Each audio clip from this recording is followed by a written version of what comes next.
commander of the raid team. Highly charged days after the killing of Osama bin Laden, news consumers searched for any morsel of information about the raid. The Obama administration faced intense pressure to release photos of bin Laden after he was shot and killed by Navy SEALs. The Associated Press and the conservative group Judicial Watch filed requests for those photos, and Judicial Watch filed a lawsuit. What happened under all that pressure?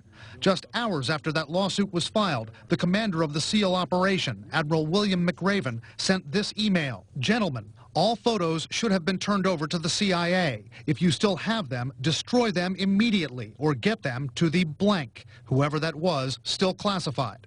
If these records were indeed destroyed, there may have been crimes committed. Tom Fitton of Judicial Watch believes it shows a cover-up, the possible suppression of key documents from maybe the most famous raid in military history. There's laws that prohibit the mutilation and destruction of government records. It shows contempt for the law, and it shows contempt for the people's right to know. The Pentagon wouldn't comment on those assertions or the McRaven email. A spokesman for Admiral McRaven wouldn't comment, nor would the CIA or the White House. But in the days after the bin Laden raid, President Obama told CBS's 60 Minutes why he believed the photos of a deceased bin Laden should not be made public. It is important for us to make sure that very graphic photos of somebody who was shot in the head are not floating around as an incitement to additional violence. It's not clear whether any photos of bin Laden were actually destroyed. Could any of the SEALs depicted in the movie Zero Dark 30 have taken personal photos? CNN military analyst General James Spider Marks says it's likely they were ordered not to by their commanders. It wouldn't be surprising if they shook them down and they said, okay, I want to make sure you don't have something that's hidden away someplace. I don't think you'll do this, but look, folks, I want to make sure that you stay away. I want to keep you honest. I want to keep you out of trouble.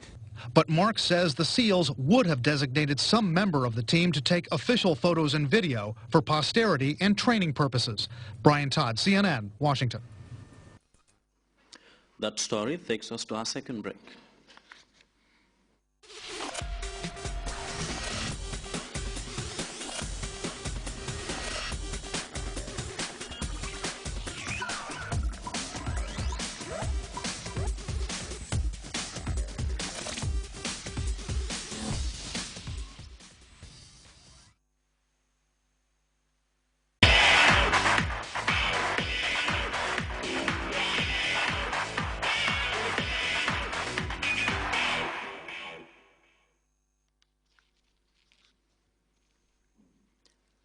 Welcome back. Manchester United Football Club have been crowned champions of the 2013-2014 Sinthiou Alhaji Nawetan Football Tournament. Skipper Amadou Diadio's brilliant free kick made the difference as his side beat Talibi Football Club 1-0 in a thrilling final to secure their first league trophy in the competition. Mamadou Ms. Diallo reports. Grand final climaxing what many in the area hail as the most successful football tournament in recent memories in Sinthiou Alhaji was decided by a stunning free kick. Skipper Amadou Diadio's brilliant free kick was enough to crown Manchester United champions of the 2013-2014 Sinthiou Alhaji Nawetan Football Tournament. The two teams, Talibi Football Club and Manchester United, made it to the final at the back of an impressive performance in the 20-team tournament, with both sides chasing a first league title in the competition. Hundreds of spectators lined up the community playing ground to witness the climax of the Nawetan Football Tournament, amongst them the Alcalo and other distinguished invited guests. Talibi Football Club got the game underway in a very thrilling contest, with both sides eyeing this beautiful trophy. Talibi were the better side in the first half, dominating possession and creating the best chances, but United were a well-organized side. The first chance of the game fell to Talibi when a brilliant free kick was floated towards goal, but the United shot stopper produced an equally brilliant save. Talibi's pressing wreaked some havoc in the opponent's box, and this time Manchester United were rescued by the crossbar, with goalkeeper Baimata Drame's howler nearly costing them. Both sides showed some neat passing football with some flashes of individual brilliance, but one player who delighted the whole crowd, even the opposing fans, was Manchester United's Babukar Cham. The little number 10 mesmerized his opponents in midfield with some lovely skills. The tricky left footer was a thorn in the flesh of the Talibi players. His brilliance created some decent chances for his side at the other end, but neither sides could find the back of the net in the first period. United got the second period underway, and they look a better side after the interval, having more of the ball and creating chances.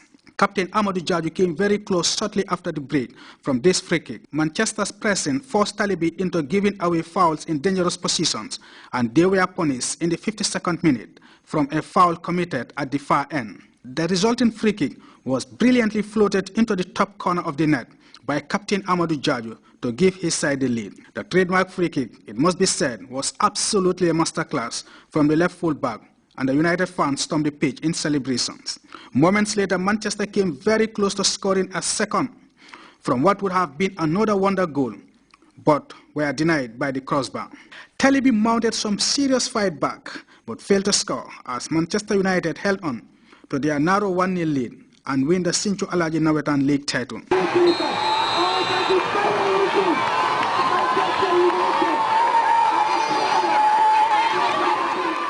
This was all the difference, a brilliant goal, capping off a successful tournament, much to the delight of the organizers. Well, the purpose of this tournament is that, I was a former player. How to play with so many teams and so many clubs in the country.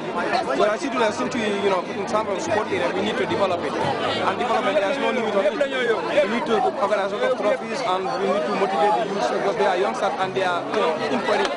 So we do need to participate much in contribution, both financially and in all areas that we could try to support them. Because this indicates, these are signs of progress in Sinthiou Alhaji Youth and Sport Committee. It shows that because they will be well motivated and they will be well, treated like how they expect and how they are seeing other players from the outside clubs or in town and something like that. Because many of these players, we have more than 500 players in Sinthiou. So it shows that there is always it shows that Sinthiou is a big place now compared to other cities. So now what we are going to do is we are about to prepare another tournament which will be maybe in 2 weeks' time. Individual awards were handed to some of the outstanding players of the tournament, with Boubacar Cham voted the most valuable player of the tournament. The youngster has got an amazing talent and key to his side's success. He is a joy to watch. Finally, Manchester United were crowned champions of the Sinthiou Alhaji Nawetan football tournament. Mohamed S. Jallo, Grts Sports.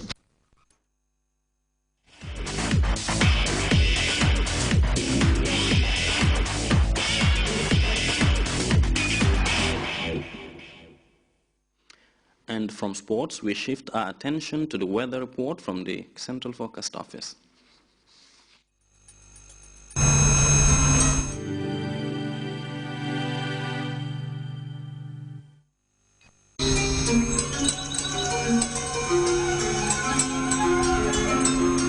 The source assures us of a continuous flow, and from there, everything follows.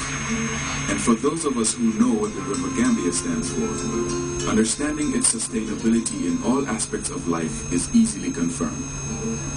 The River Gambia provides nutritious delicacies as food, while it provides its wildlife a balanced ecosystem. This river, as a sanctuary, is committed to its inhabitants' needs without ceasing. And as you travel along, all these values are replicated in one company, Elton, just like the River Gambia, leads in its commitment to values that matter most. Elton, championing the vision for a new generation.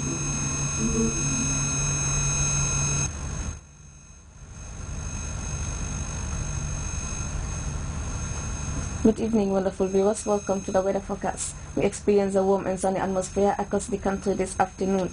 Satellite picture indicates convective activities of parts of southern Nigeria, central and southern Africa. For tonight's forecast, we're expecting conditions to be cool, dry and stable. Whilst the day tomorrow, we're expecting a relatively cool, dry and occasional breezy condition to prevail during the early hours of the morning, becoming warm and sunny in the afternoon. Light to moderate northeasterly winds will dominate the flow across the country, and the speed will be about 10 to 20 kilometers per hour.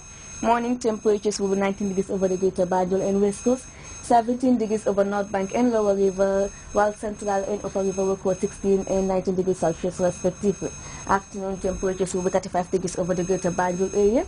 West Coast will record a temperature of 36 degrees Celsius, while 38 degrees Celsius over North Bank and Lower River, and Central and Upper River will record 39 degrees Celsius respectively. Low tides will be 0.4 meters at 3:02 a.m. and 0.3 meters at 3:04 p.m., whilst high tides will be